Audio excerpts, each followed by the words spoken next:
ketika di bakul itu bercampur dengan kurma ada apa saja, itu dijelaskan dengan detail, apalagi yang berkaitan dengan hukum agama. Jadi kalau ada penjelasan dari sahabat tentang hukum agama, tentang hukum syariat, atau tentang tafsir Al-Quran, itu sudah, itu nomor satu. Nggak ada tandingannya pakai mikir dulu. Coba kita pelajari lagi ya. Coba kita pikirkan lagi ya.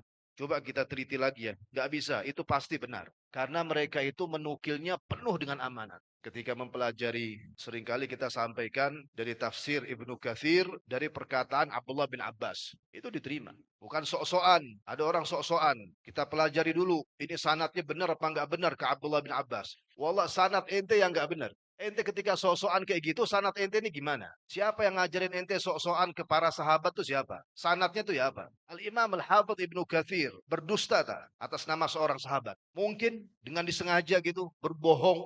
Ibnu Katsir mengetahui bahwa sanat itu lemah kepada Abdullah bin Abbas. Tapi dengan disengaja beliau tulis di dalam tafsirnya bahwa ini tafsir Abdullah bin Abbas, padahal bukan tafsir Abdullah bin Abbas atau lemah dari Abdullah bin Abbas. Jadi berdusta menafsirkan firman Allah atas nama Abdullah bin Abbas. Mungkin bagi seorang imam Ibnu Katsir melaksanakan demikian? Jawabannya nggak mungkin. Karena beliau terkenal dengan kesalihannya, terkenal dengan ketakwaannya, terkenal dengan keilmuannya. Dan beliau juga ahli hadis, sudah kita bilang. Itu terbukti dalam kitabnya Al-Ba'ithul Hafiz.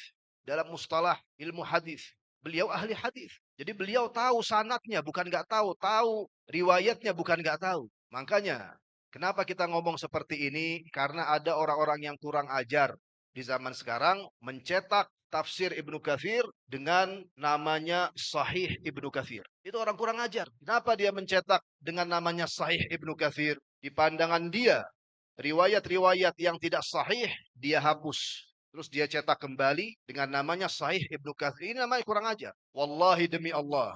Kalau seandainya Imam Al-Hafidh Ibnu Katsir masih hidup, beliau tidak ridha untuk karyanya diperbuat demikian. Jadi apa yang beliau tulis dari riwayat-riwayat yang ada dihapus sama orang lain. Terus masih dicetak lagi atas nama beliau. Terus dengan tambahan sahih. Kalau beliau masih hidup, beliau nggak bakal ridho. Dan kalau beliau masih hidup, orang yang seperti itu bakal didebat sama Ibnu Katsir dan bakal kalah. Nggak usah pakai baca sahih-sahihan. Ya, sahih Ibnu Katsir, sahih Al-Adabul Mufrad, itu dibuang semua. Ente ambil yang aslinya. Ente ambil yang aslinya tafsir Ibnu Katsir. Ente ambil yang aslinya kitab Al-Adabul Mufrad, karya Imam Al-Bukhari.